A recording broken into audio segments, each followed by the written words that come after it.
الحمد لله نحمده ونستعينه ونستغفره ونؤمن به ونتوكل عليه ونعوذ بالله من شرور أنفسنا ومن سيئات أعمالنا من يهده الله فلا مضل له ومن يضلله فلا هادي له ونشهد أن لا إله إلا الله وحده لا شريك له ونشهد أن سيدنا وسندنا وشفيعنا وحبيبنا ومولانا محمدا عبده ورسوله وصلى الله عليه وعلى آله وصحبه وسلم تسليما كثيرا كثيرا أما بعد قال الله تبارك وتعالى في كتابه الكريم وَإِذْ يَرْفَعُ إِبْرَاهِيمُ الْقَوَاعِدَ مِنَ الْبَيْتِ وَإِسْمَاعِيلُ رَبَّنَا تَقَبَّلْ مِنَّا إِنَّكَ أَنْتَ السَّمِيعُ الْعَلِيمُ رَبَّنَا وَاجْعَلْنَا مُسْلِمَيْنِ لَكَ وَمِنْ ذُرِّيَّتِنَا أُمَّةً مُسْلِمَةً لَكَ صدق الله العلي العظيم. قال رسول الله صلى الله عليه وسلم في آخر وصيته الصلاة الصلاة وما ملكت أيمانكم وَأَخْرِجُوا الْيَهُودَ وَالنَّصَارَى مِنْ جَزِيرَةِ الْعَرَبِ صدق رسوله النبي الكريم.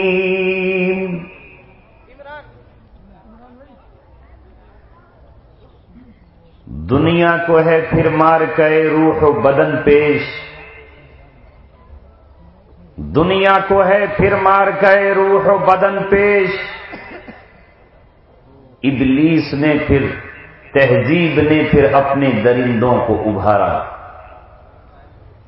دنیا کو ہے پھر مار کے روح و بدن پیش، تہذیب نے پھر اپنے درندوں کو ابھارا. اللہ کو پامردی مومن پہ بھروسہ، ابلیس کو یورپ کی مشینوں کا سہارا.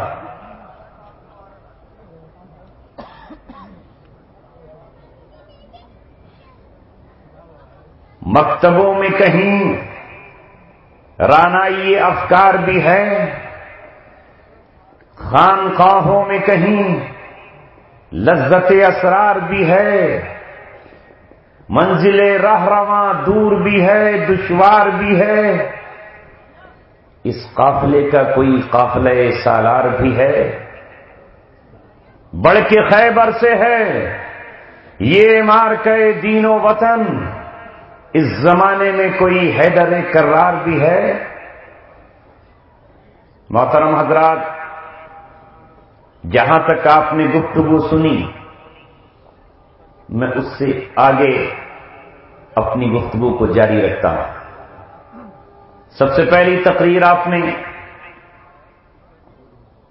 مفتی رئیس صاحب سے سماعت فرمائی، کیونکہ آج کا اجلاس خانہ خدا کی عظمت اور اس کی نسبت پر ہے، اس کی توسیع اور اس کی تعمیر سے متعلق ہے، اس لیے وہ اسی کے متعلق گفتگو کر کے گئے.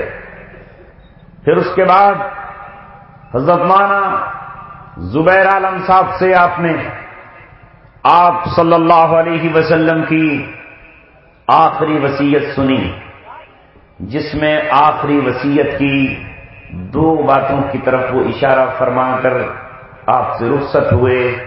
وقت کی قلت تھی اور شاید جو تیسری بات تھی وہ لوگ تیسرے مقرر کو سونپ گئے. اس لیے میں نے سوچا کہ میں کیوں نہ انہی کی محفل سواروں اور میں وہ بات کہوں، انہی کی محفل سنوارتا ہوں، چراغ میرا ہے رات ان کی، انہی کے مطلب کی کہہ رہا ہوں، زبان میری ہے بات ان کی۔ کیا آپ چاہیں گے کہ آپ صلی اللہ علیہ وسلم کی اس وصیت کا تیسرا ٹکڑا جو آپ نے اپنے آخری وقت میں، جبکہ لب حرکت کرنے سے قاصر ہیں، زبان تیز بولنے سے عاجز ہے، آواز کمزوری کی وجہ سے حلق میں گھٹی ہوئی ہے، لیکن آپ اپنے دل کی بات، آپ اپنی آخری وصیت، آپ اپنی آخری نصیحت امت کے حوالے کرنا چاہتے ہیں، صحابہ سے کچھ کہنا چاہتے ہیں، لبوں کو ہلتے ہوئے دیکھا، زبان کو حرکت میں دیکھا، تو علی مرتضیٰ نے اپنے کان محمد رسول اللہ کے ہونٹوں کے قریب کر دیے تاکہ یہ پتہ چل سکے کہ آپ کیا کہہ کر جانا چاہتے ہیں۔ لہذا وہ آخری وصیت امت نے آج فراموش کر دی، بھلا دی۔ اسے گاندھی کے اپدیش یاد ہیں، اسے گوتم بدھ کی باتیں یاد ہیں، اسے کبیر کے دوہے یاد ہیں، اسے رام رحیم اور اسخان کی کویتائیں یاد ہیں، اسے شیکسپیئر کے ورڈ اور جملے یاد ہیں، اسے گرو نانک کے اپدیش یاد ہیں۔ اگر آج کا نوجوان، اگر آج کا مسلمان بھولا ہے تو اپنے نبی کی آخری وصیت کو بھولا چکا ہے، اسے بتایا نہیں گیا، اسے سمجھایا نہیں گیا، وہ حق کو حق نہیں جان رہا، وہ باطل کو باطل نہیں سمجھ رہا، وہ حق و باطل کی کشمکش میں ادھر ادھر ٹکرے مارتا ہے، اور اسے کوئی یہ نہیں بتاتا کہ تیرے نبی کا آخری فرمان یہ ہے، آخری ان کا اعلان یہ ہے۔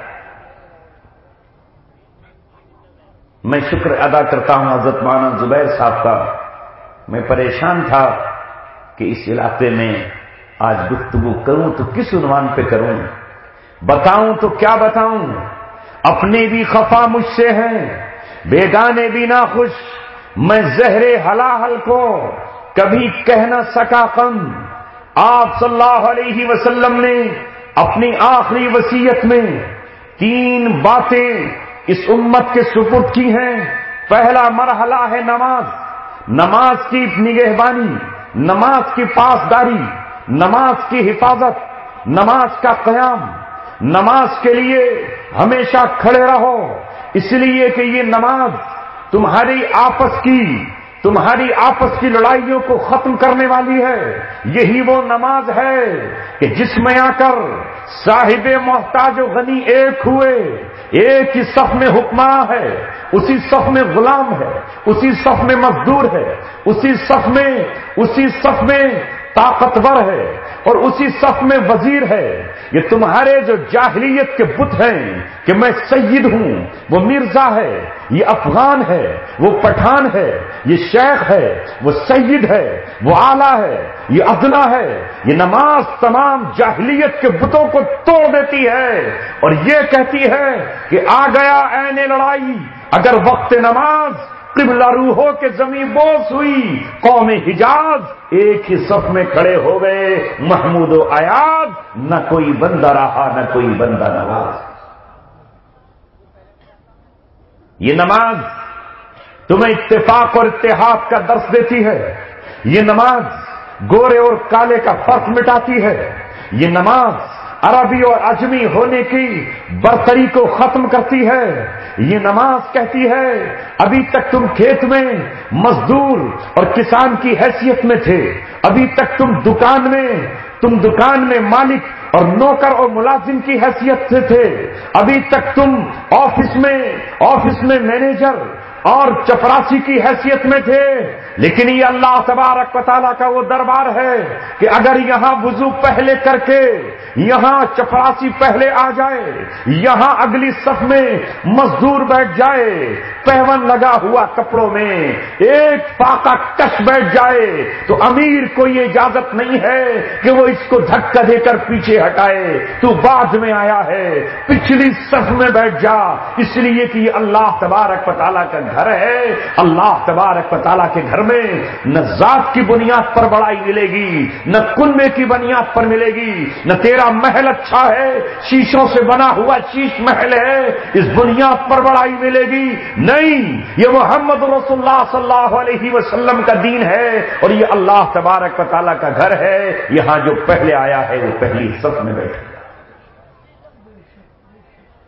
ایک پہلو آپ کا نماز کی طرف وصیت کرنے سے، دوسرے اللہ تبارک و تعالیٰ کا حق ادا کرو۔ یہ جوڑ جو کام کر رہے ہیں، کون ان کو چلا رہا ہے؟ یہ پیشانی کس کی دی ہوئی ہے؟ یہ لب جو حرکت کر رہے ہیں انہیں کس نے بنایا ہے؟ یہ پنجہ جس سے تو کماتا ہے یہ کس کا دیا ہوا ہے؟ یہ زبان جس سے بولتا اور کھاتا ہے یہ کس کی ہے؟ لہذا 5 مرتبہ رب کے دربار میں کھڑا ہو جا، زبان تیری اللہ تبارک و تعالیٰ کی تسبیح بیان کر رہی ہو، تیرا دل اللہ کی عظمت سے بھرا ہوا ہو، تیرا ہاتھ اللہ اکبر کہہ کے اٹھے اور تو اس ہاتھ کو باندھ کر کھڑا ہو جائے، لہذا رکوع میں جھک اور کہہ کہ اللہ تبارک و تعالیٰ بڑا ہے، سبحان ربی الاعلی، پاک ہے میرا وہ رب جو سب سے اعلیٰ ہے، جو سب سے برتر ہے، جو سب سے افضل ہے۔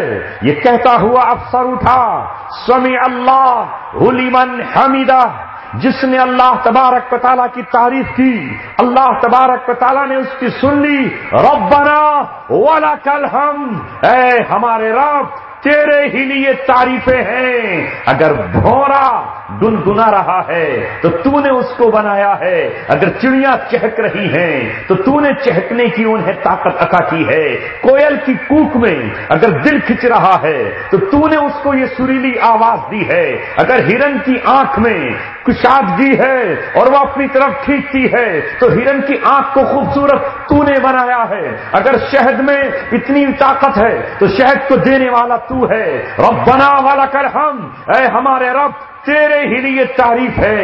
اللہ اکبر کہتا ہوا سجدے میں جا، ناک زمین پہ رکھی ہو، پیشانی زمین پہ ٹکی ہو، گھٹنے زمین پہ رکھے ہوئے ہوں، دونوں پیروں کی انگلیاں زمین پر ٹکی ہوئی ہوں، اب بازو پھیلے ہوئے ہوں اور کہہ رہا ہو سبحان ربی الاعلی، رکوع میں کہہ رہا ہو سبحان ربی العظیم، پاک ہے میرا وہ رب جو سب سے اعلیٰ ہے، پاک ہے میرا وہ رب جو سب سے عظیم ہے، یعنی اللہ تبارک و تعالیٰ کا حق ادا کر۔ جسم کے 360 جو جوڑ ہے اگر ان میں درد شروع ہو جائے تو روک نہیں سکتا۔ یعنی حقوق اللہ، پہلا حق اللہ تبارک و تعالیٰ کا ہے، پہلا حق اللہ تبارک و تعالیٰ کا۔ آخری وصیت میں آپ یہ کہہ گئے کہ اے میرے ماننے والوں، پہلے اللہ تبارک و تعالیٰ کا حق، پھر اللہ کے حق کی وجہ سے اس نے جس کا حق ہمیں ادا کرنے کا حکم دیا ہے اس کا حق، پہلے حقوق اللہ اور پھر فرما دیا کہ میں وہ دین نہیں لے کر آیا جس میں صرف حقوق اللہ ہوں، بلکہ یہ وہ دین ہے جس میں حقوق اللہ کے ساتھ حقوق العباد بھی ہیں، یعنی بندوں کا حق بھی تم سے وابستہ ہے۔ اور بندوں میں اس زمانے میں کمزور کون ہوتا تھا؟ غلام۔ وما ملکت ایمانکم کا ترجمہ کیا ہے؟ ملکت، وما ملکت ایمانکم، جن کے تم مالک ہو گئے ہو، جن کے تمہارے ہاتھ مالک ہیں، اس زمانے میں غلام ہوتے تھے۔ ہم نے تو آپ نے وہ جیسی غلامی نہیں دیکھی، وہ جیسی غلامی نہیں دیکھی ہے۔ گو کہ آج بھی غلامی ہے، لیکن وہ غلامی ایسے تھی جیسے کسی کے کھوٹے سے بکری باندھ دی جائے، جیسے کسی کی دیوار سے گائے اور بھینس کو باندھ دیا جائے، ایک انسان کا مالک ہوتا تھا، وہ غلام کی گردن مارے کوئی پوچھنے والا نہیں تھا، وہ غلام کا خون پی لے کوئی عدالت اس غلام کو حق دلانے والی نہ تھی، وہ غلام کے کاٹ کر ٹکڑے کر دے کوئی پوچھنے والا نہیں تھا، وہ غلام کو ہل میں جوتے اور جانوروں کی طرح اس پر سواری کرے کوئی پوچھنے والا نہیں تھا۔ آج اس کا غلام ہے، کل وہ اپنے غلام کو دوسرے کے ہاتھوں چند ٹکوں میں بیچ دے کوئی پوچھنے والا نہیں تھا۔ یہ تھا غلامی کا وہ تصور جو سب سے کمزور ترین مخلوق کہلاتی تھی۔ محمد رسول اللہ صلی اللہ علیہ وسلم نے کہا، اے میرے ماننے والے صحابہ، میری آخری وصیت میرے ایک ایک امتی کو پہنچا دینا، 21ویں صدی کا ہو یا وہ 22ویں صدی کا ہو، اس تک میرا پیغام پہنچا دینا۔ اگر تم نماز کو عبادت سمجھتے ہو کہ نماز پڑھنا عبادت ہے تو پھر غلاموں کے ہاتھ سے غلامی کے بندھن توڑ دینا، غلاموں کے پیروں سے غلامی کی بیڑیاں کاٹ دینا، غلاموں کے گلوں سے غلامی کے قلادے اتار دینا، یہ بھی دین اسلام کی بات ہے۔ اپنی جھولی میں مال لے کر جانا، غلاموں کو آزاد کرا دینا۔ اے میرے صحابہ، اپنے گھوڑوں پر زینے کسنا، اپنے کاندھے پہ تلوار لٹکانا، اپنے دوسرے کاندھے میں ترکش و تیر لے کے چلے جانا، سمندروں کو عبور کرنا، دریاؤں کو پار اتر جانا، صحراؤں کو رون دینا، افریقہ میں پہنچنا اور غلاموں کو وہاں بھی آزادی دلانا، ہندوستان تک جانا اور غلاموں کو آزادی دلانا، دنیا کے آخری کنارے تک جہاں تک تم پہنچ سکتے ہو، خشکی کے راستے جانا، اور جہاں خشکی کے راستے نہیں پہنچ سکتے سمندر میں کشتیاں بنا کر کے جانا۔ اللہ تبارک و تعالی تمہیں اس کا اجر عطا فرمائے گا۔ یہ ہے وصیت، آپ کی وصیت، آخری وصیت۔ یہ 2 ٹکڑے ہوئے، اور تیسرا ٹکڑا آپ صلی اللہ علیہ وسلم کا ہے جزیرہ عرب سے متعلق۔ غور سے سنو آج کے نوجوانوں، جس کے لیے آپ نے جلسہ سجایا ہے، جس کے لیے اللہ تبارک و تعالیٰ نے آپ کو ہمیں بلانے کے لیے بھیجا۔ تیسرا ٹکڑا ہے آپ صلی اللہ علیہ وسلم کا پہلا نماز، حقوق اللہ کا حق ادا کرنا، بندوں کے حق بھی نہ بھولنا۔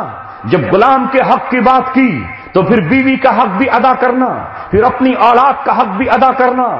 ماؤں سے کہا اپنی اولاد کا حق ادا کرنا، باپ سے کہا اپنی اولاد کا حق ادا کرنا، بھائی سے کہا بھائی کا حق ادا کرنا، پڑوسی سے کہا پڑوسی کا حق ادا کرنا۔ آپ صلی اللہ علیہ وسلم نے کہا تمہارے سامنے کوئی ظالم کسی کو پیٹتا ہو تو آنکھیں بند کر کے مت نکل جانا، تمہارے سامنے کوئی ظلم و ستم کر رہا ہو تو نظریں چرا کے مت گزر جانا، بلکہ ظالم کا ہاتھ پکڑ کر اس کی کلائی کو مروڑ دینا، اس کے پنجے کو توڑ دینا، اس کے ہاتھ سے تلوار چھین کر اپنے ہاتھ میں لے کر مظلوم کے ساتھ کھڑے ہو جانا۔ حقوق العباد، بندوں کے حق ادا کرنا، جھوٹ مت بولنا، جھوٹی گواہی مت دینا، یہ رسول اللہ صلی اللہ علیہ وسلم فرما کر گئے۔ اسی کے ساتھ آپ نے جو تیسری بات کہی ہے وہ آپ کے حوالے کر رہا ہوں اور آپ کے ذریعے سے دوسروں تک پہنچانا چاہتا ہوں۔ امت کے نوجوانوں، تیسری بات محمد رسول اللہ صلی اللہ علیہ وسلم نے کہی، اخرج الیہود والنصارى، یہودیوں کو اور عیسائیوں کو نکال دینا۔ اخراج کہتے ہیں نکالنے کو، عربی میں اخراج کہتے ہیں نکالنے کو، خروج کہتے ہیں نکلنے کو۔ اخراج الیہود، یہودیوں کو نکال دینا، نصارہ کہتے ہیں عیسائیوں کو۔ عیسائی تو آپ جانتے ہیں، سمجھتے ہیں نا، یہودیوں کو بھی سمجھتے ہیں۔ جو اسرائیل میں رہتے ہیں وہ یہودی، جو حضرت عیسیٰ کو نہیں مانتے وہ یہودی کہلاتے ہیں۔ جن کے نقش قدم پر چلنے سے آپ ہر نماز میں اللہ تبارک و تعالیٰ سے دعا کرتے ہیں، مولا غیر المغضوب علیہم ولا الضالین، ہمیں یہودیوں کے راستے پہ مت چلانا، ہمیں عیسائیوں کے نقش قدم پر مت چلانا۔ اہدنا الصراط المستقیم کے بعد آپ یہی کہتے ہیں، امام آپ کا یہی کہتا ہے، تنہا نماز پڑھنے والا یہی کہتا ہے۔ آپ صلی اللہ علیہ وسلم نے صحابہ سے کہا، میں نے یہودیوں کو خیبر سے نکالا، میں نے یہودیوں کو مدینہ سے نکالا۔ یہودیوں کے 3 قبیلے تھے مدینہ میں، ایک کا نام بنو قینقاع تھا، اسے آپ نے غزوہ بدر کے بعد نکال دیا۔ دوسرے کا نام بنو نذیر تھا، اسے آپ نے احد کے بعد نکالا۔ تیسرے کا نام بنو قریظہ تھا، اسے آپ نے غزوہ خندق کے بعد نکال باہر کیا۔ اس کے نوجوانوں کو آپ نے تحت کیا، غلاموں کو، ان کے بچوں کو غلام اور ان کی عورتوں کو باندی بنایا۔ محمد رسول اللہ صلی اللہ علیہ وسلم نے اپنے صحابہ سے کہا، اے میرے صحابہ، میرا تو وقت آ گیا، 12 ربیع الاول پیر کا دن سن 11 ہجری میں تو رفیق اعلیٰ سے مل جاؤں گا، لیکن میں اپنی وصیت تمہیں کر کے جا رہا ہوں۔ اگر میں تم سے یہ کہہ رہا ہوں کہ نماز خانہ کعبہ میں بھی ادا کرنا، تو میں تم سے یہ بھی کہہ رہا ہوں کہ یہود و نصارہ کو جزیرہ عرب سے باہر نکالنا، اس وقت تک چین سے نہ بیٹھنا جب تک ان میں کا ایک یہاں سے نہ نکل جائے۔ کیوں؟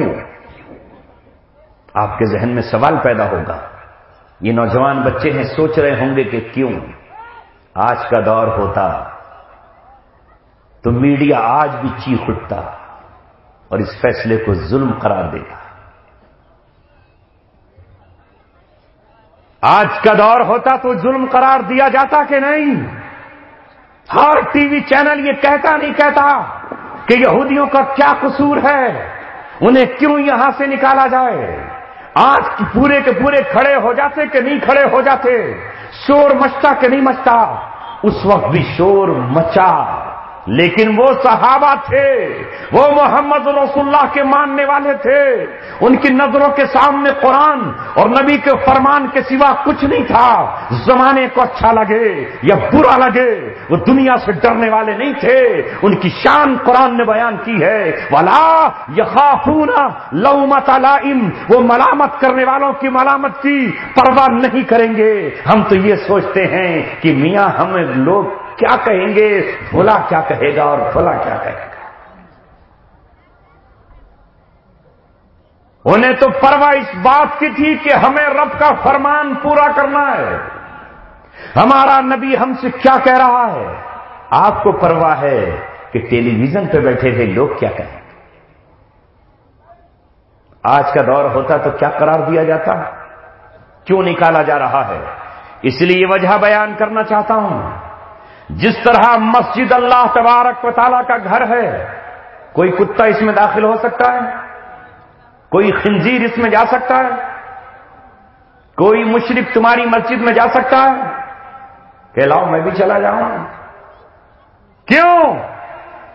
جس طرح مسجد اللہ تبارک و تعالیٰ کا گھر ہے، اس میں خنزیر کو داخلے کی اجازت نہیں، اس میں کتے کو آپ داخل نہیں ہونے دیں گے، اس میں آپ جوتیاں پہن کر کسی مولوی کو بھی داخل نہیں ہونے دیں گے، اس میں آپ گندے پیر لے کر کسی کو جانے نہیں دیں گے۔ مسجد میں منع ہے ان بچوں کو لے جانا جنہیں شعور نہ ہو، اس لیے رسول اللہ نے حکم دیا ہے کہ جب تمہارے بچے 7 سال کے ہو جائیں تو اپنے بچوں کو نماز کا حکم کرو، کیونکہ 7 سال کا بچہ شعور والا ہو جاتا ہے۔ 7 سال سے پہلے بچے کو لے کے جاؤ گے مسجد میں تو وہ شور بھی مچا سکتا ہے، تھوک بھی سکتا ہے اور وہ پیشاب بھی کر سکتا ہے۔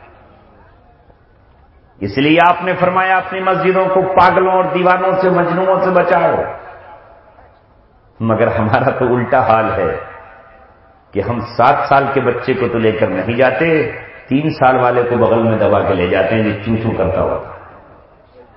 یہ شوق دکھاتے ہیں کہ یہ 3 سال سے مسجد میں آنا چاہ رہا ہے۔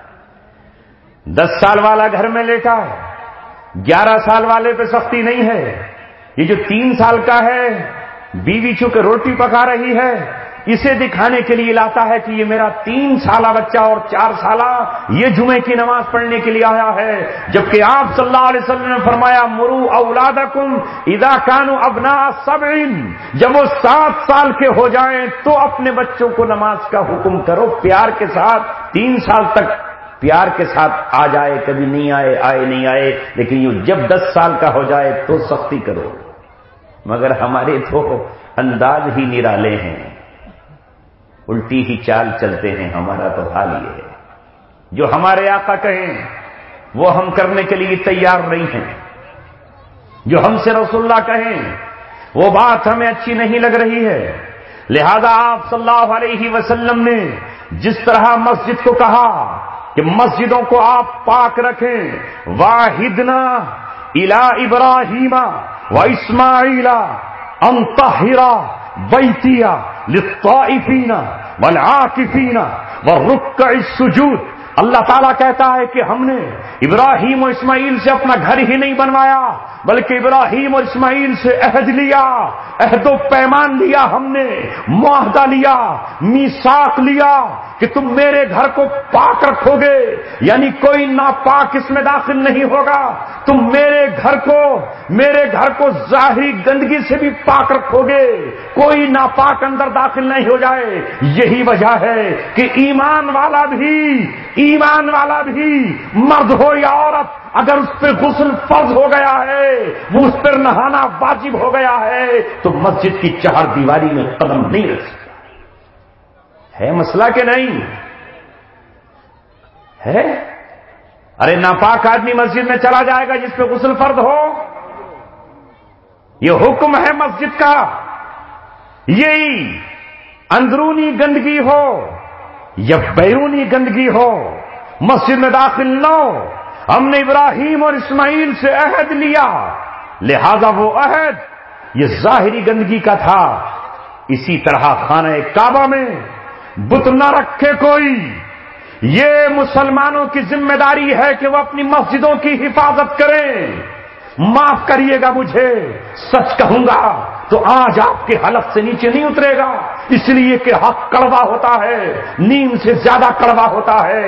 بابری مسجد کی حفاظت کی ذمہ داری حکومت ہند کی نہ تھی، بابری مسجد کی حفاظت کی ذمہ داری عیسائی حکومت کی نہ تھی، بابری مسجد کی حفاظت کی ذمہ داری ہندوستان پر بسنے والے 25 کروڑ مسلمانوں کی تھی اور ہے. حکومت سے مطالبہ کرنے والوں، تم ہو اللہ تبارک و تعالیٰ کے گھر کے پاسباں، تم ہو اللہ کے گھروں کے متولی، تم کو اللہ تبارک و تعالیٰ نے اپنے گھر کی چابیاں دی ہیں. مطالبہ اللہ کے گھر کا دوسروں سے کرتے ہو کہ تم ہمارے اللہ کے گھروں کی حفاظت تم کرو. ہم نے تو اپنے ہاتھوں میں چوڑیاں پہن لی. مطالبہ ان سے ہوتا ہے. صحابہ کرام کی جو شان بیان کی ہے، انما یامر مساجد اللہ، وہ مسجدوں کو آباد کرتے ہیں، وہ مسجدوں کو تعمیر کرتے ہیں. کون؟ من آمن باللہ والیوم الآخر، جو اللہ پر ایمان لاتے ہیں اور جو آخرت پر ایمان لاتے ہیں. ولم یخش الا اللہ، جو اللہ تبارک و تعالیٰ کے علاوہ کسی سے نہیں ڈرتے. ہمارا حال یہ ہے کہ ہم اللہ ہی سے نہیں ڈرتے، باقی سب سے ڈرتے ہیں. ہم جب تقریر کرنے جاتے ہیں تو کوئی اس کان میں، کوئی اس کان میں، کوئی آگے اور پیچھے کہتا ہے مولانا یہ بات مت کہنا، وہ مت کہنا، ایسا مت کہنا، حالات خراب ہو جائیں گے. ہمارا تو پتہ نہیں آپ کے جانے کے بعد کیا ہو جائے گا. ایسا لگتا ہے جیسے موت کا پیغام ان کے اوپر آ جائے گا، اور جب اسرائیل آئیں گے تو ان سے کیا کہیں گے؟ جہاں تہاں ولم یخش الا اللہ، وہ کون جو اللہ تبارک و تعالیٰ کے علاوہ کسی سے نہیں ڈرتے. تو مسجدوں کو آباد کون کرتے ہیں؟ ہم کہتے ہیں نہیں صاحب، ہماری مسجد کا فیصلہ فلاں کریں گے، حفاظت وہ کریں گے. ارے سبق حاصل کرو ہندوستان کے مسلمانوں. اس ملک میں رہتے ہوئے ایک وہ قوم ہے جس کی تعداد کل 1.5 کروڑ ہے، اور جن کو سکھ کہا جاتا ہے، جن کا دھرم اور دین سکھ ہے. ایک وہ قوم ہے اور ایک تم ہو جن کی تعداد 30 کروڑ ہے، جن کو یہ ناز ہے کہ جنگ آزادی میں انہوں نے حصہ لیا ہے، ان کا گولڈن ٹیمپل توڑا آ گیا، بھنڈرا والا اس میں رہا کرتا تھا، لیکن اس قوم نے یہ کہا کہ ہم اس کو دوبارہ تعمیر تم سے کرا کے رہیں گے، اور ایک تم ہو کہ 6 دسمبر 1992 سے لے کر آج تک بابری مسجد تمہارا انتظار کر رہی ہے، اور اس کی در و دیوار تمہاری پیشانیوں کو ترس رہے ہیں، اور آپ کہہ رہے ہیں کہ ہم تو ہائی کورٹ کا فیصلہ مانیں گے، جو سپریم کورٹ کہے گا وہ مانیں گے، اور جو وہ چاہیں گے وہ کریں گے، ہمیں اس سے کیا لینا دینا۔ گویا ہم نے آج یہ اعلان کر دیا، اللہ ہم تیرے گھروں کی حفاظت کے قابل نہ رہے، ہم تیرے گھروں کو بتوں سے بچانے کے قابل نہ رہے، ہم تیرے گھروں کو خنزیر و بندروں سے بچانے کے قابل نہ رہے۔ یہ یہاں کی صورتحال ہے، اور آگے بڑھو تو یہی حال اور دنیا کی مساجد کا ہے۔ اے مسلمانوں، کل صحابہ کرام نے اپنا سب کچھ داؤں پر لگایا، رسول اللہ کی وصیتوں پر عمل کیا، اور ان کی وصیت پر عمل کرتے ہوئے صحابہ کرام رضوان اللہ علیہم اجمعین نے آپ کی آخری وصیت کو پورا کیا۔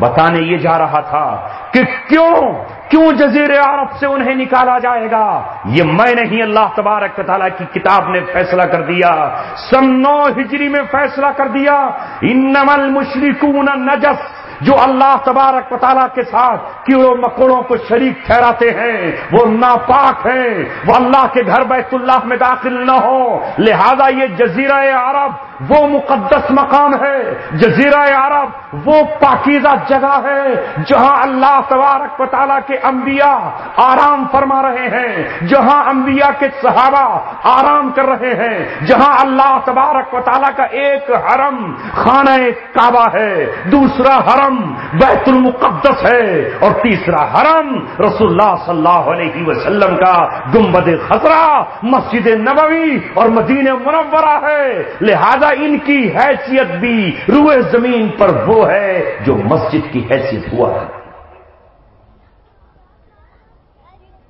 کچھ سمجھ میں آیا؟ وہاں کون رہے گا؟ صرف اہل ایمان رہیں گے۔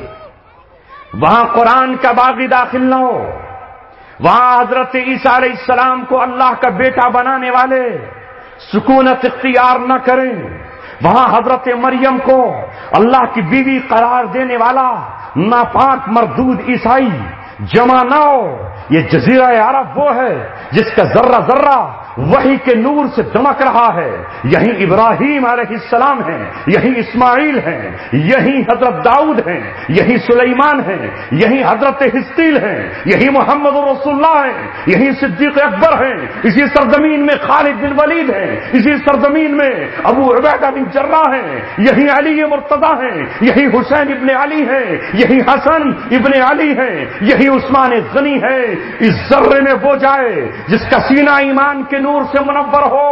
آپ صلی اللہ علیہ وسلم نے اپنی آخری وصیت میں ایک سیاسی فیصلہ کیا، ایک پولیٹیکل فیصلہ کیا، اے میرے غلاموں اور میرے دیوانوں، میں تو اپنے مولا سے جا ملا ہوں، تم سے رابطہ تو رہے گا، پیر و جمعرات کے دن تمہارے اعمال مجھ تک پہنچتے رہیں گے، میری نظریں تم پر لگی رہیں گی، میں تمہیں دیکھتا رہوں گا۔ وہ کون سا دن آئے گا کہ جب تم یہودیوں کے لیے ایک فرمان جاری کرو گے، ایک آرڈر جاری کرو گے، اے لوگوں چھوڑ کر یہ دھرتی نکل جاؤ، یہاں وہ رہے گا جو قرآن پہ ایمان رکھتا ہے، یہاں وہ رہے گا جو رسول اللہ کو خاتم النبیین مانتا ہے، یہاں وہ رہے گا جو حضرت عیسیٰ کو روح اللہ مانتا ہے، اللہ کا بیٹا نہیں مانتا، یہاں وہ رہے گا جو موسیٰ علیہ السلام کو کلیم اللہ مانتا ہے۔ اللہ اکبر! محمد رسول اللہ کے غلاموں نے ہماری اور آپ کی طرح سونے اور چاندی سے محبت نہ کی، ہمارے اور آپ کی طرح ساز اور میوزک اور ناچ اور گانے سے محبت نہ کی، ہمارے اور آپ کی طرح شراب کے جاموں سے محبت نہ کی، ہمارے اور آپ کی طرح عورت کی زلفوں سے محبت نہ کی، ہمارے اور آپ کی طرح انہوں نے زنانہ لباس نہیں پہنے، ہاتھوں میں کانچ کی چوڑیاں نہیں پہنی، پیروں میں انہوں نے گھنگرو نہیں باندھے۔ محمد رسول اللہ کا غلام حضرت عمر ابن خطاب رضی اللہ تعالیٰ عنہ نے جب جزیرہ عرب کو فتح کر کے ایران کو فتح کر لیا، شام کے علاقوں پر قبضہ کر لیا، بیت المقدس کو فتح کر لیا، اعلان فرما دیا یہودیوں سنو، عیسائیوں سنو، آج میں اپنے نبی کی آخری وصیت کو زمین پہ نافذ کروں۔ آرڈر جاری ہو گیا۔ کیا تھا وہ آرڈر؟ آج یہود و نصارہ ایسے ہی نکل جائیں جزیرہ عرب سے جیسے کل مدینہ سے نکلے تھے، نہیں نکلو گے تو ہم بزور طاقت بزور شمشیر نکالیں گے۔ ہے ہمیں احساس کچھ؟ اب دنیا کا منظرنامہ کتنا بدل گیا، ہم کس دور میں زندگی جی رہے ہیں۔ کل محمد رسول اللہ کی وصیت پہ عمل کرنے کے لیے ابو ایوب انصاری رضی اللہ تعالیٰ عنہ نے 100 سال کی عمر میں قسطنطنیہ کا رخ کیا، زندگی بھر قسطنطنیہ کی طرف بڑھتے رہے، اور جب ان کا آخری وقت آیا تو اپنے ساتھیوں سے کہا جب میری روح نکل جائے تو میری لاش کو اونٹ پہ رکھ دینا، اپنی کمانوں پہ تیر چڑھا لینا، اپنے ہاتھوں میں نیزے تھام لینا اور اپنے ہاتھوں میں بازوؤں میں شمشیریں برہنہ کر لینا۔ جتنا تم رومیوں کی طرف بڑھ سکتے ہو، جتنا عیسائیوں کے علاقے کی طرف میری لاش کو لے جا سکتے ہو، جتنا تمہارے سینے ان کے تیروں کا مقابلہ کر سکتے ہو، مجھے لے جانا۔ جہاں تمہارے سینے جواب دے دیں، جہاں تمہارے قدم ٹک جائیں، وہی قبر کھود کر میرے جسم کو دفن کر دینا۔ جب قبر میں محمد رسول اللہ سے ملوں تو اپنے محبوب سے کہوں اے میرے محبوب، پوری زندگی تیرے ساتھ رہا، بدر میں بھی رہا، احد میں رہا، احزاب میں رہا، اب میں مرنے کے بعد بھی دشمن کے علاقے کی طرف بڑھتا چلا گیا۔ پیر چلنے کے قابل تھے تو پیروں سے چلا، گھٹنے چلنے کے قابل تھے تو ان کے سہارے چلا، لیکن جب اس لائق نہ تھا تو اونٹ پر مردہ حالت میں بھی چلا ہوں۔ کل اللہ کے سامنے گواہی دے دینا کہ ابو ایوب انصاری نے تیری وصیت اور تیری نصیحت کو پورا کر دیا ہے۔ غلاموں کے ہاتھ سے غلامی کی زنجیریں کاٹنے کے لیے ہم نے جزیرہ عرب کو چھوڑ کر ترک وطن کیا۔ ہم کس دور میں جی رہے ہیں؟ وہ جو غلامی سے نجات دلانے کے لیے آئے تھے وہ آج خود غلام ہیں، وہ خود غلام ہیں۔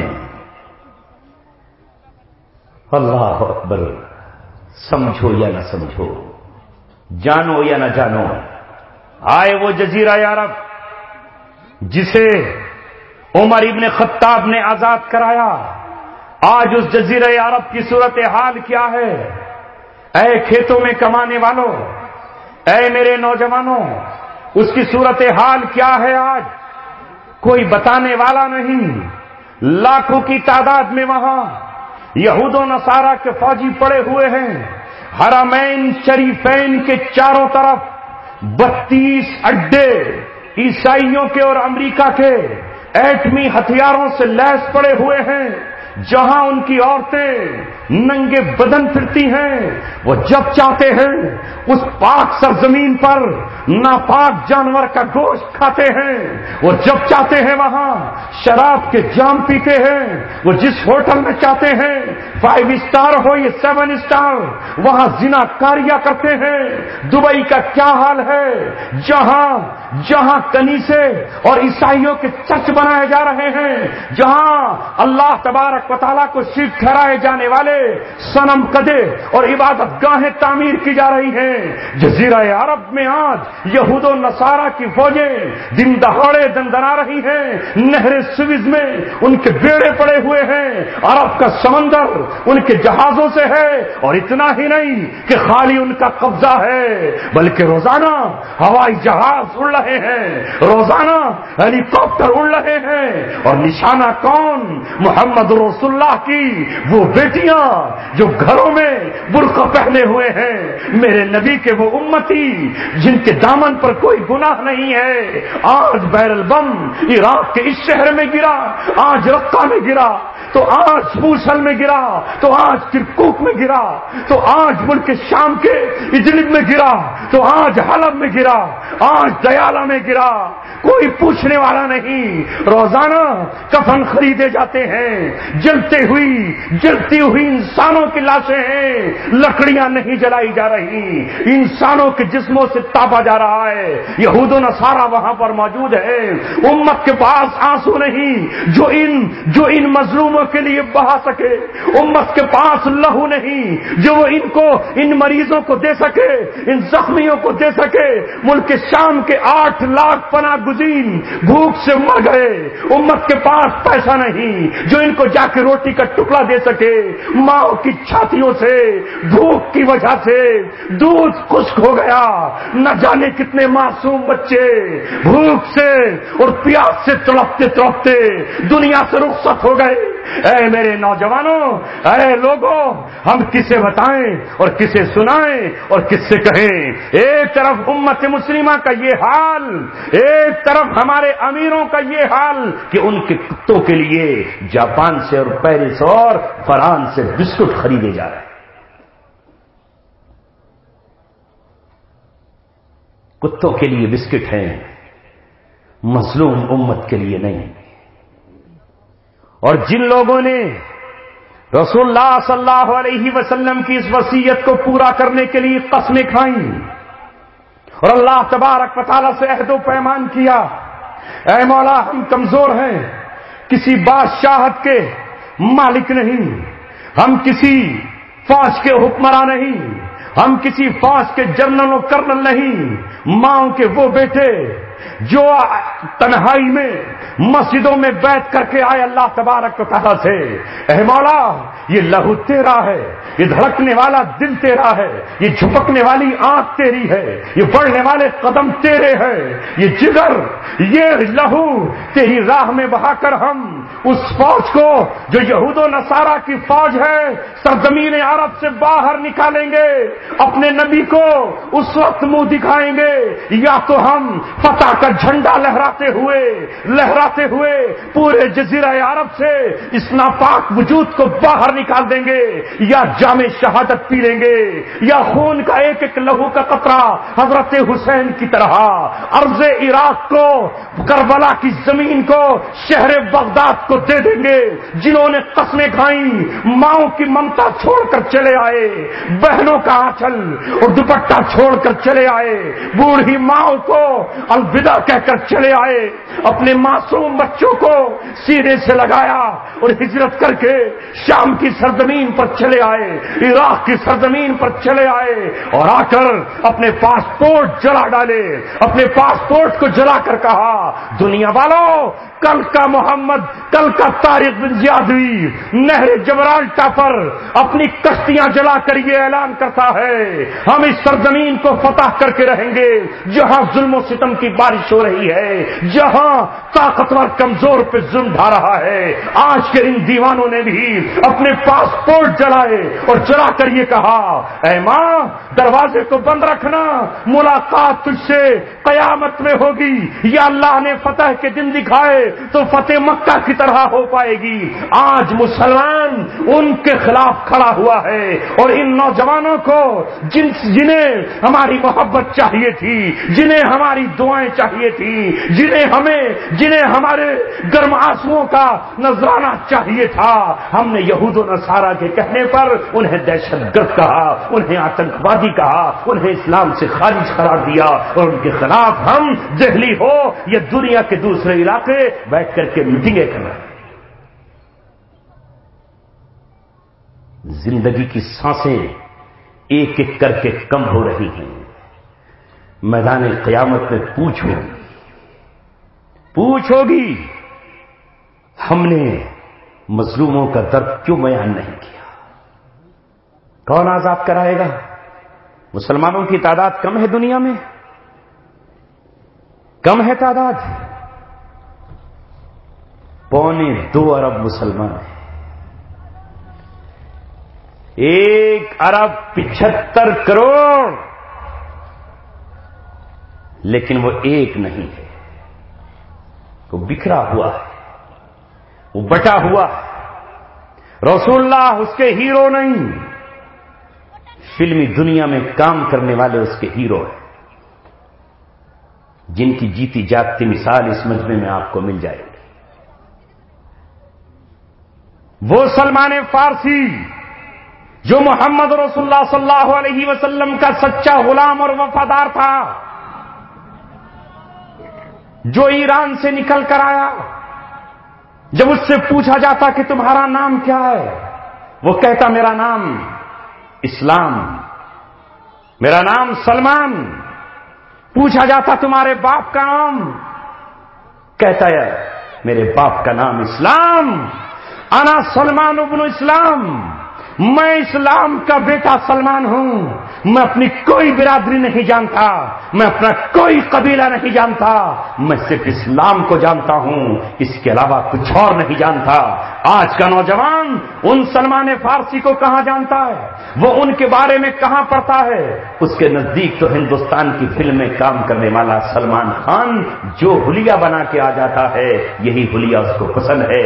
اب بھی میری نظروں کے سامنے 2-3 نوجوان ایسے بیٹھے ہیں جن کے کانوں میں بندے پڑے ہوئے ہیں اور جو لڑکیوں جیسی شکلیں بنائے ہوئے،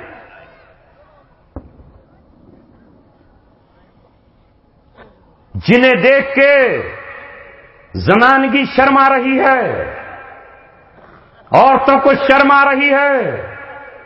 جب آج کا مسلمان اپنے ہاتھوں میں مہندی لگا کر زنانہ بن جائے، جب ہاتھوں میں چوڑیاں پہن کر وہ لڑکیاں بن جائے، جب وہ پیروں میں گھنگرو باندھ کر ناچنے والا بن جائے، جب وہ اپنے کانوں میں رنگ پہن کر، اپنی ناک میں نتھنیاں پہن کر، اپنے بالوں کی چوٹیاں رکھا کر عورتیں بن جائے، تو ان بہنوں کو کون آزاد کرائے جو امریکہ کی جیل میں ہوں؟ ان بہنوں کو کون آزاد کرائے جو عراق کی جیل میں ہوں؟ ان بہنوں کو کون آزاد کرائے جو کشمیر کی جیل میں ہوں؟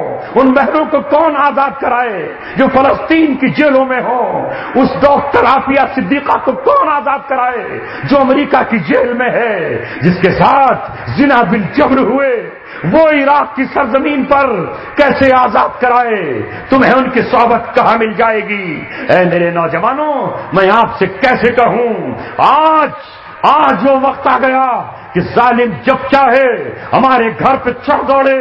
کل ہمارے دبدبے کا یہ عالم تھا، ہمارے رعب کا یہ عالم تھا، ہمارے غلبے کا یہ عالم تھا کہ ایک مسلمان اپنے گھوڑے کو ایڑ لگا کر دریا کے اس کنارے اترتا تھا اور بادشاہ کے محل زمین بوس ہو جاتے تھے، ان کے قلعے کے گیٹ خود بخود کھل جاتے تھے۔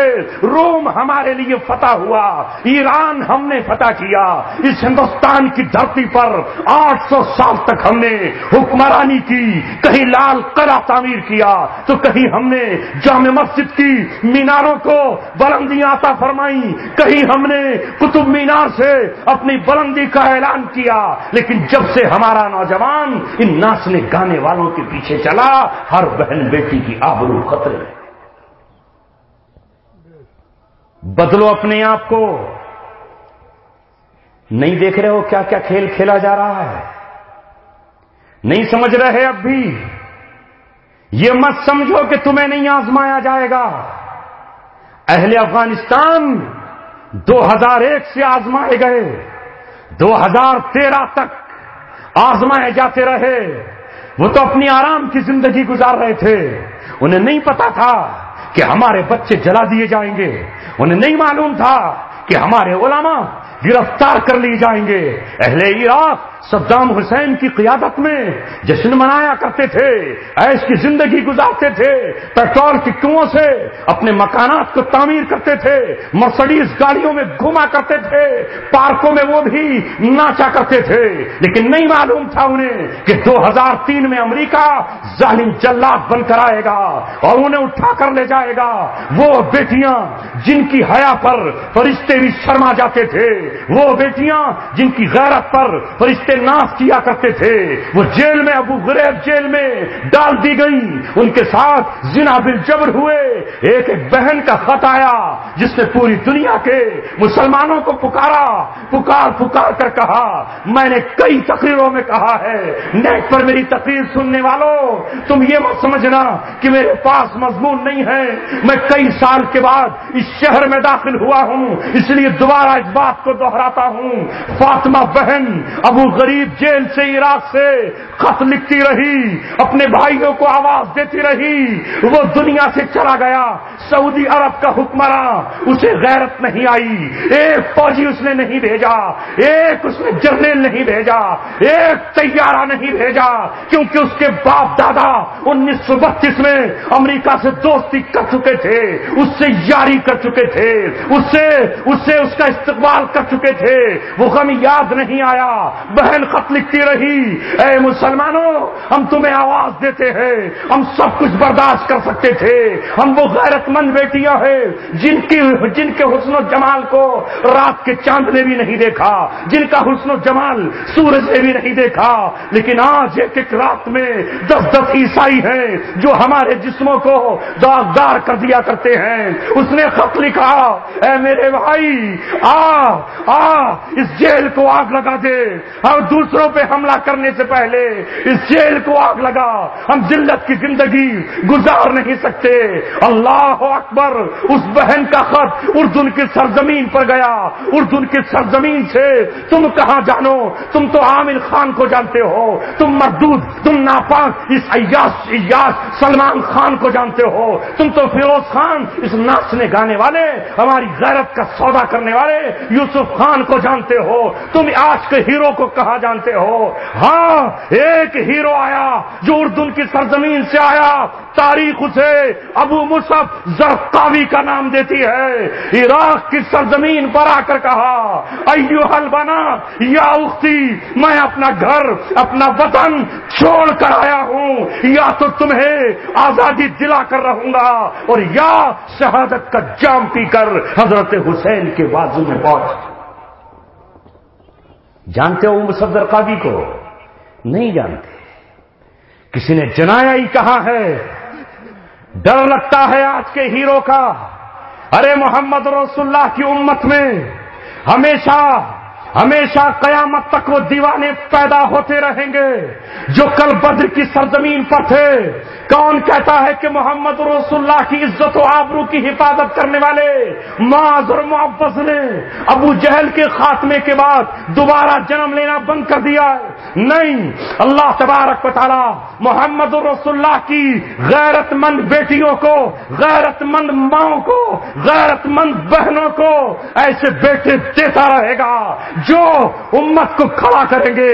ابو مصعب زرقاوی نے جب سرزمین عراق پر قدم رکھا، اللہ اکبر، عراق کی سرزمین نے سکون حاصل کیا، دھرتی کو سکون حاصل ہو گیا، اور اس کے بعد اس نے امریکہ کو چیلنج کر کے کہا، یہ مت سمجھنا کہ اسلام کا محافظ صدام حسین تھا یا ہے، صدام کی زندگی اور موت سے ہمیں کچھ لینا دینا نہیں ہے، جب تک تو عراق کی سرزمین پر رہے گا قافلے اترتے رہیں گے، عقاب آتے رہیں گے، شیر یہاں دہاڑتے رہیں گے، چیتے یہاں زخم لگاتے رہیں گے، ابو غریب جیل جب تک توڑ نہیں دیں گے، اے بہن جب تک تجھے آزاد نہیں کرائیں گے چین سے نہیں بیٹھیں گے۔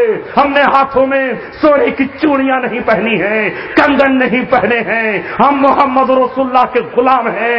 اللہ اکبر، اللہ اکبر۔ ان کی قربانیوں سے آج عراق اور شام جگمگا اٹھا ہے۔ پچھلا 1 سال گزرا ہے، 1.5 سال ابو غریب جیل پر محمد رسول اللہ کے غلام پہنچے، جیل کے دروازے توڑ کر کہا، لبیک یا اختی، لبیک یا اختی، بہنوں تمہارے بھائی آ گئے ہیں، ہم شراب نہیں پیئیں گے، نہ شراب پیے ہیں، تمہیں آزادی دلا کر رسول اللہ سے جہنم سے آزادی کا پروانہ حاصل کر۔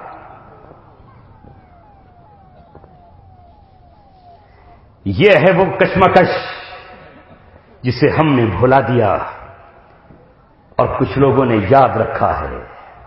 سرزمین حجاز پر جزیرہ نما عرب پر عراق و شام کی جنگ اس مرحلے میں داخل ہو گئی ہے کہ جزیرہ عرب یہود و نصارہ سے پاک کرا کر امت کے دیوانے امت کے دم لیں گے. وہ میرے اور آپ کی طرح نہیں ہیں. ان کی زبان میں قرآن ہے، قرآن ان کی زبان میں ہے، وہ عربی کو جانتے ہیں. اس لیے انہوں نے اب یہ فیصلہ کر لیا ہے، میری اور آپ کی ذمہ داری یہ ہے کہ کم سے کم ہم ان کو برا کہنے سے باز رہیں، کم سے کم ہم ان کے حق میں دعائیں کیا کریں، کم سے کم ہم اسلام کے سپاہیوں کو جو اسلام کی بقا کی جنگ لڑ رہے ہیں، دنیا میں ہم نے کسی کا کچھ نہیں بگاڑا ہے. ہم سے اگر کسی کا ٹکراؤ ہے تو دنیا ہمارے ایمان کی وجہ سے ہم سے لڑتی ہے، اسلام کی وجہ سے لڑتی ہے. میں آپ سے پوچھنا چاہتا ہوں، اس امریکہ کا ہم نے کیا بگاڑا ہے؟ مجھے بتاؤ، اس کے ساتھ ہماری کیا دشمنی ہے؟ یہ چائنا سے کیوں نہیں لڑتا؟ یہ ہندوستان پہ بمباری کیوں نہیں کرتا؟ یہ پاکستان سے کیوں نہیں لڑ رہا؟ اس لیے کہ وہاں اس کا قانون چلتا ہے، اس کے اشارے پر وہاں حالات بنائے جاتے ہیں. پاکستان کا حکمراں امریکہ کے صدر کے پیر کی جوتیوں کی دھول اپنے ماتھے پر لگاتا ہے اور اس کے تنووں کو چاٹتا ہے.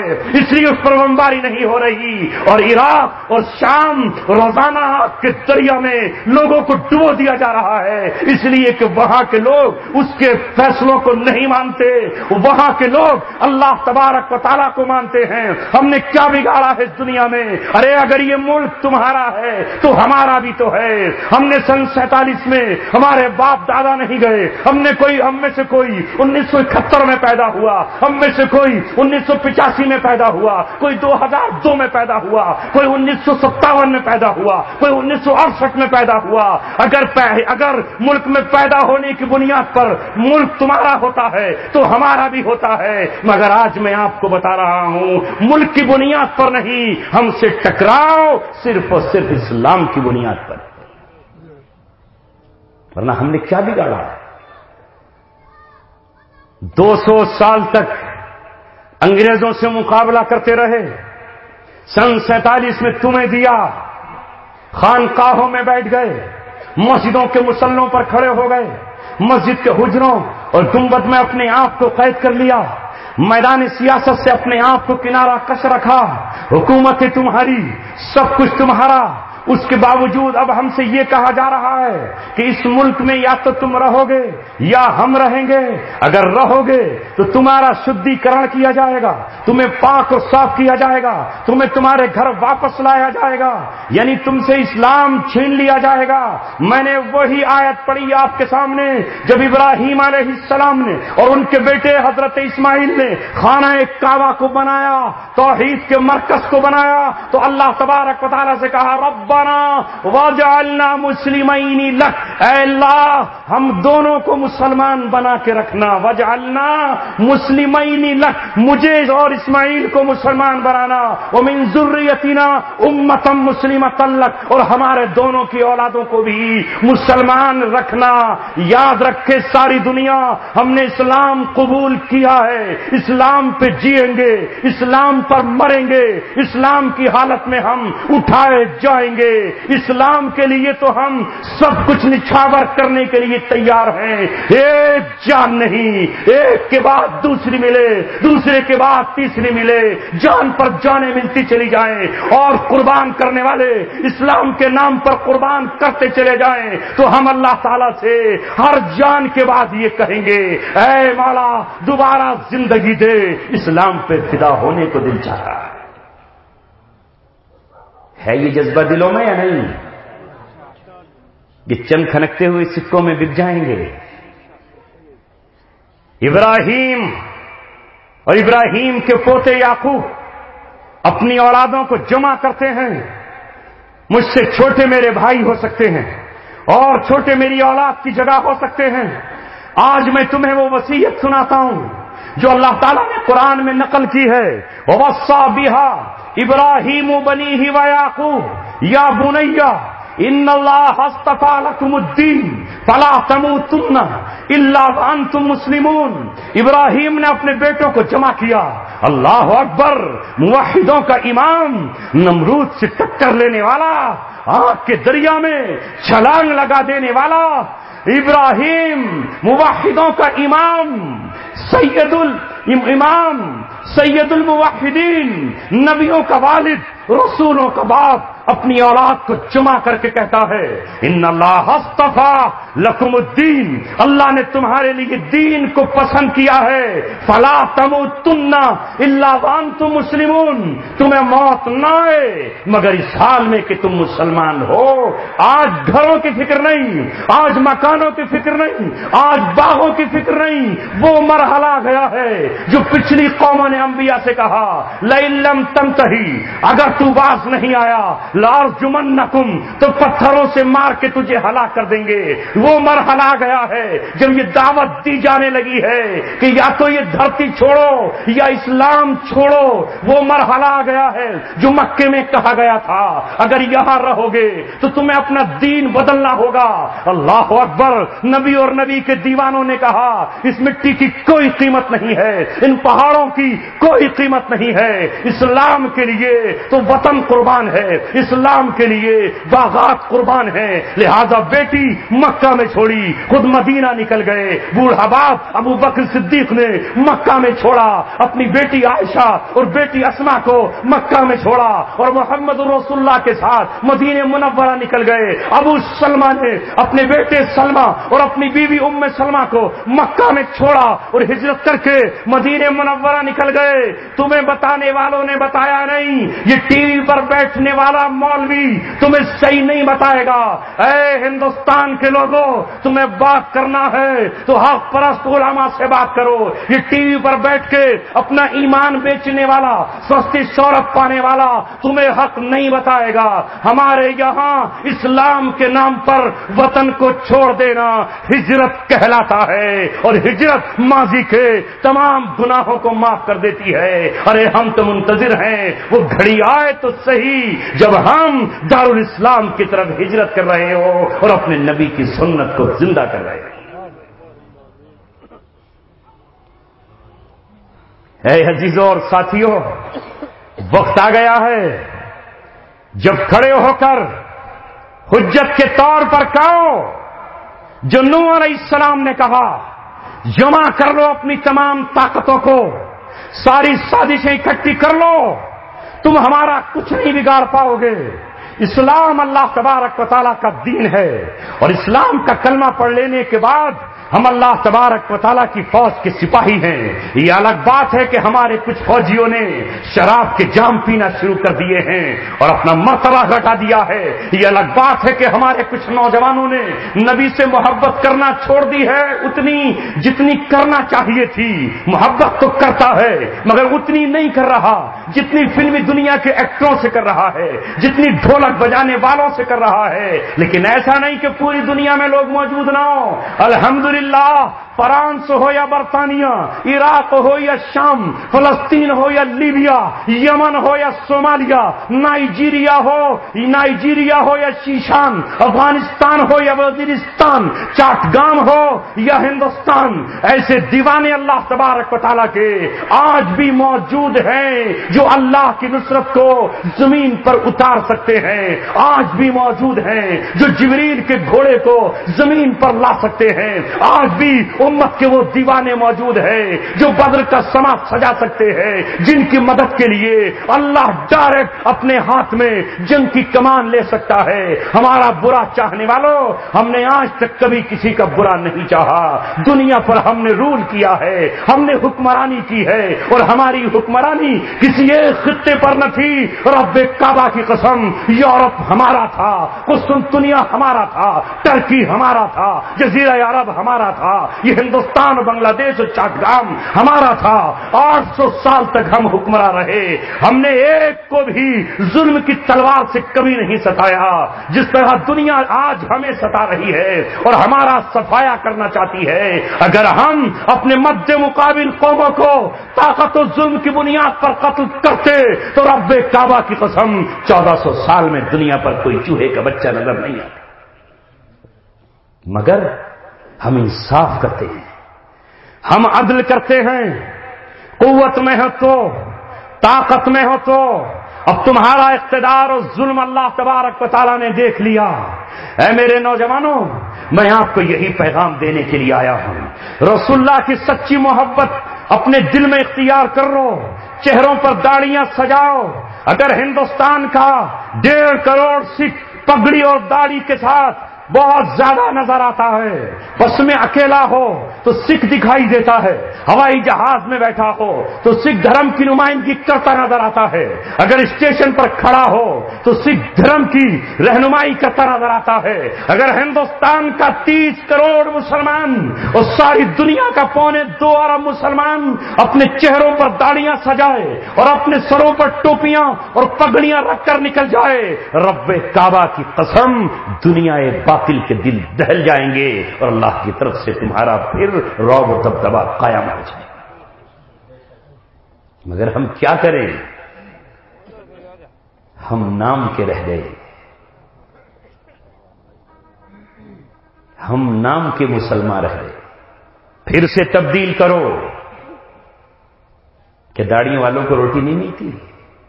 کیا انہیں بیویاں نہیں ملتی؟ اگر نہیں ملتی تو میں کوارا ہوتا۔ مولانا زبیر کی بیوی نہیں ہوتی، اور جتنے یہ علماء ہیں سب کے سب الگ کھڑے نظر آتے آپ کو، لیکن ایسا نہیں ہے جیسا آپ سوچتے ہو۔ اپنے آپ کو بدلو، جس طرح دنیا میں اللہ تعالیٰ نے اب فیصلہ کر لیا ہے، آخری امت ہم ہیں، ہمارے بعد کوئی امت نہیں۔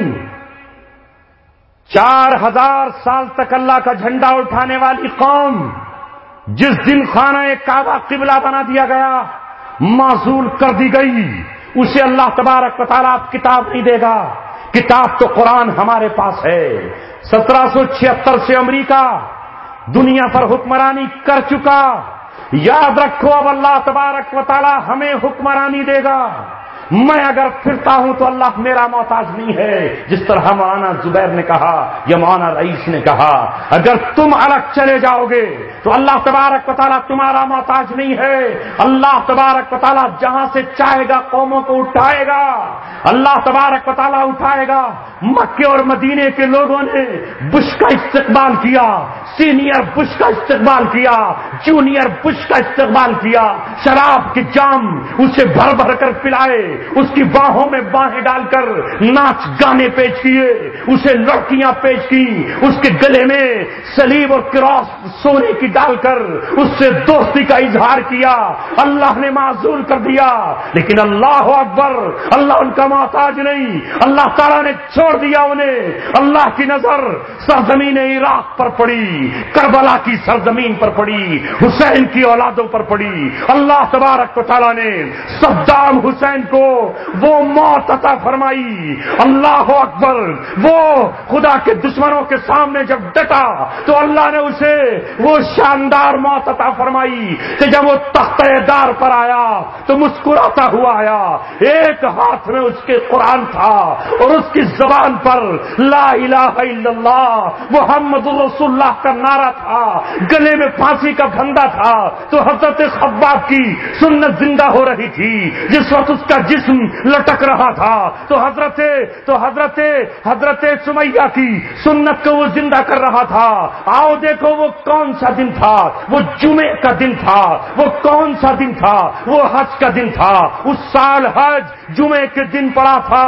دنیا اپنے جانوروں کی قربانی میدان مینا میں دے رہی تھی، لیکن یہ اللہ تبارک و تعالیٰ کا شیر یہ کہہ رہا تھا، اے مولا میری قربانی کو قبول فرما، میں نے اپنے بیٹے تیری راہ میں قربان کر دیے۔ میرا بیٹا ابھی قربان ہوا، لڑتے لڑتے شہید ہوا۔ میرا بیٹا قصی شہید ہوا، کبھی میرے سر پہ تاج ہوتا تھا، لیکن کبھی میں جیل کی سلاخوں میں تھا۔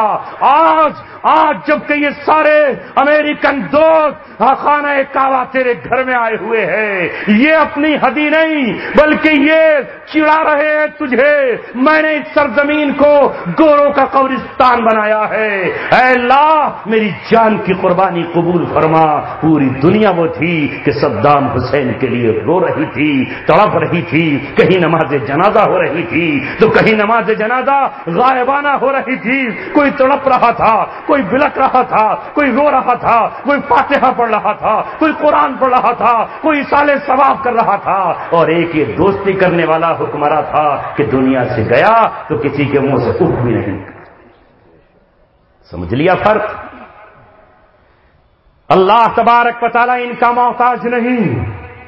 جنید بغدادی کی زمین سے، احمد ابن حنبل کی سرزمین سے، حضرت حسین کے وطن سے، علی مرتضیٰ کے خون کی جہاں بوندیں گری تھی وہاں سے اللہ تبارک و تعالی اس قوم کو اٹھا لایا کہ جس قوم نے آج ساری دنیا کی آنکھوں میں آنکھیں ڈال کر یہ کہا ہے یہ جنگ اللہ تبارک و تعالیٰ کی جنگ ہے، واللہ اشد باسا واشد تنکیلا، اللہ تبارک و تعالیٰ سب سے بڑی جنگ لڑنے والا ہے، سب سے زیادہ گھماسان کی جنگ لڑنے والا ہے۔ اگر جاپانی آئیں گے تو ان سے کوئی مذاکرات نہیں، اگر امریکن آئے کوئی بات نہیں، فرانس آئے کوئی ان کے سامنے گھٹنے نہیں ٹیکیں گے، اللہ تبارک و تعالیٰ کی بات اور جھنڈے کو اونچا کریں گے۔ اور کہا لا نتکلم الا بالقوہ ولا نتکلم الا بالسیف، اب کوئی بات نہیں ہوگی، کسی میز پر نہیں بیٹھیں گے، بیت المقدس کو پھر سے آزاد کرائیں گے، بات ہوگی تو طاقت کے ساتھ ہوگی، اگر بات ہوگی تو قوت کے ساتھ ہوگی، اگر بات ہوگی تو اس طرح ہوگی کہ انشاءاللہ پھر سے اذانیں ہم یورپ کی سرزمین پر دیں گے اور علامہ اقبال کے اس شکوے کو ختم کر دیں گے کہ دی اذانیں کبھی یورپ کے کلیساؤں میں اور کبھی افریقہ کے تپتے صحراؤں میں۔ ہم اور آپ بھی مسلمان ہیں، اللہ انتظار کر رہا ہے۔ کون ہے جو جاہلیت کی زندگی چھوڑ کر پھر اسلام کی طرف آئے؟ تم میں سے کون نوجوان ہے جو اپنے چہرے پر نبی کی سنت سجا کر آئے؟ تم میں سے کون ہے جو ابراہیم علیہ السلام کی طرح مسجدوں کے لیے پتھر اٹھا کر لائے؟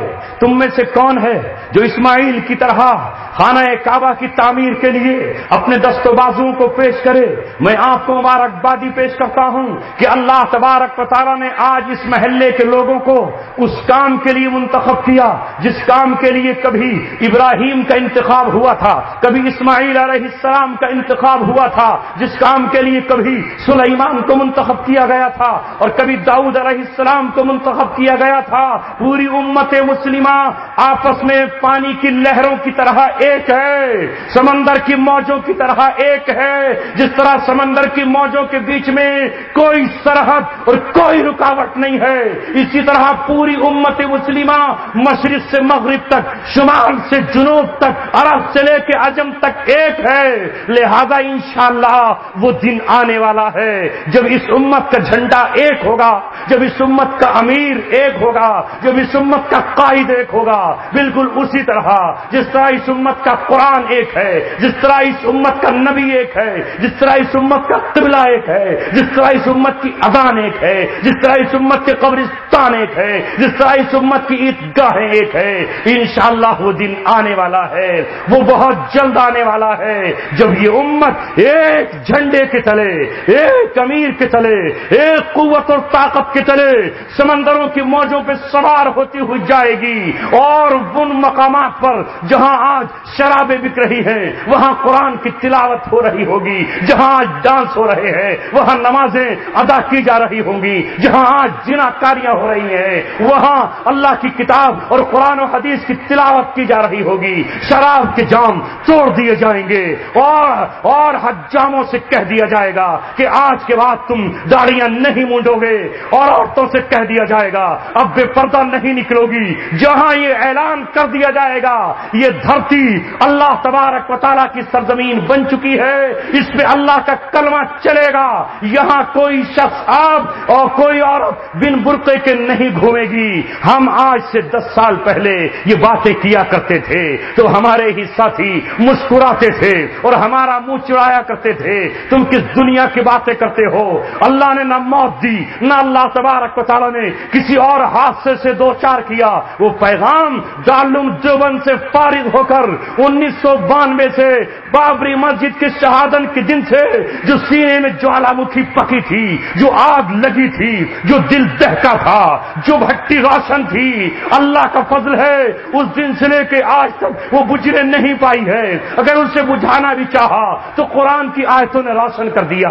کبھی علامہ اقبال نے جگا دیا، کبھی ابو مصعب زرقاوی نے تازہ کر دیا، تو کبھی عرب کے سارا سے نکلے ہوئے عرب نوجوانوں نے اس آگ کو دوبارہ سے تازہ کر دیا. قرآن کی تفسیر پڑھی، پھر زندہ ہو گئے.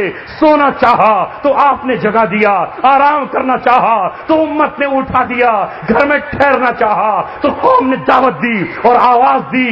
اسلام مٹ نہیں سکے گا. جو ہمیں مٹانے کا سوچ رہے ہیں وہ ہسٹری کے پنے پڑھے، وہ تاریخ اٹھائے. جب تاریخ کا رخ بدلتا ہے تو رخ بدلنے والے ہم ہوتے ہیں. تاریخ کا جب بھی رخ بدلا ہے ہمیں دیوانوں نے. انصاف کی شمع روشن کی، جل جل کے ہمیں پروانہ. دنیا میں آج تک کوئی سکہ ڈھلا نہیں جو ہمیں خرید سکے. کوئی ڈالر اور یورو بنا نہیں جو ہمارا ایمان خرید سکے. اور اب تو الحمدللہ ثم الحمدللہ ڈالر گھٹنے جا رہا ہے، یورو برباد ہونے جا رہا ہے، پاؤنڈ کی قیمت گھٹنے جا رہی ہے. اللہ تبارک و تعالیٰ کے شیروں نے زمین کے سونے پر، پیٹرول پر جب سے قبضہ کیا ہے، پیٹرول کی قیمتیں گھٹنے لگی ہیں. 12 مرتبہ گھٹی ہیں. اتنی گھٹ جاتی تو عوام کو بہت کچھ راستہ مل جاتا. خالی پیٹرول نہیں گھٹایا، یہ دنیا نے دیکھ لی ہے. ابھی تو سوئٹزرلینڈ سے تمہیں سونا نکال کے لانا پڑے گا، ورنہ لاس اینجلس میں اندھیرا ہو جائے گا، ورنہ تمہاری گاڑیاں اور یہ فضا میں اڑنے والی اڑن تشتریاں بند ہو جائیں گی. اس لیے کہ تیل ہمارے رب نے اگر دیا ہے تو عرب کی سرزمین کو دیا ہے، محمد کے غلاموں کو دیا ہے، نبی کے دین کے وارثوں کو دیا ہے. جن کو کعبہ دیا ہے انہی کو پیٹرول دیا ہے، جنہیں بیت المقدس دیا ہے انہی کو ڈیزل دیا ہے، جنہیں اپنا نبی دیا ہے انہی کو اللہ تبارک و تعالیٰ نے سونے اور چاندی کے پہاڑ دیے ہیں. کل بھی وہ عرب سے نکلے تھے تو کھجورے چباتے ہوئے نکلے تھے، پیٹ پر پتھر باندھ کر نکلے تھے. وہ کل پھٹی ہوئی جوتیاں پہن کر نکلے تھے، لیکن دنیا کو سونے اور چاندی کا دینار اور اشرفیاں دے گئے تھے. اور آج بھی الحمدللہ جب سے طاقت میں آئے ہیں کل 6.5 مہینے میں اتنی سرزمین پر جہاں تک ان کا کنٹرول ہے سونے کی اشرفی اور چاندی کا درہم اور تانبے کا سکہ جاری کر دیا ہے. اور انشاءاللہ یہ قافلہ رکے گا نہیں، بڑھتا چلا جائے گا. بس انہی الفاظ کے ساتھ، چونکہ آپ تھک بھی چکے ہوں گے، 3 مولوی گرجے، 3 بادل برسے اور آپ اپنی جگہ پر جمع رہے. آپ کی قوتوں کو سلام، آپ کے جذبوں کو سلام. اللہ تبارک و تعالی آپ کی اس مسجد کو قائم رکھے اور ہماری بھی اس میں حصے داری. حضرت مفتی شاہ نواز صاحب، شاہد صاحب اور خصوصاً بجنور کے گاؤں نگلی سے تعلق رکھنے والے حضرات جن کی بستی میں جاتا رہا ہوں، ان کی دعوت پر میں آیا. میرا حصہ اس میں تب ہوگا جب میرے کہنے سے بھی آپ یہاں ایک رومال پر جو کچھ آپ کے پاس ہے، چونکہ موٹی موٹی رقمیں تو مولانا آپ سے لے چکے ہیں، میں چھوٹا آدمی ہوں، چھوٹا منہ بڑی بات کہہ نہیں سکتا، اس لیے چھوٹی رقم جس میں خلوص، وفا، پیار، اخلاص ہو وہ یہاں اس رومال پر آپ ڈال دیں گے. اس